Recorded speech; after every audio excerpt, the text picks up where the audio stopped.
તળાજા તાલુકાના ગ્રામ્ય વિસ્તારમાં વરસાદી માહોલ જામ્યો। ભાવનગર જિલ્લાના મોટાભાગના તાલુકાઓમાં ધીમી ધારે તો અમુક જગ્યાએ ધોધમાર વરસાદ વરસી રહ્યો છે।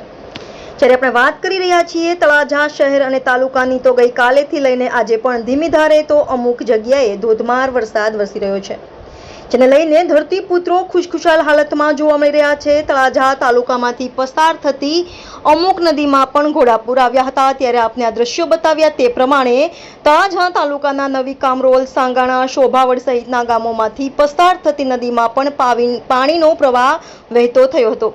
તેવી જ રીતે તળાજા તાલુકાના ત્રાપજ સહિતના આસપાસના વિસ્તારમાં પણ પડેલા ધોધમાર વરસાદને લઈને ખેતરોમાં પાણી ભરાયેલા જોવા મળ્યા હતા, જેથી કહી શકાય કે તળાજા શહેર અને તાલુકાના ગ્રામ્ય વિસ્તારમાં પણ ખરેખરો વરસાદી માહોલ જામ્યો છે।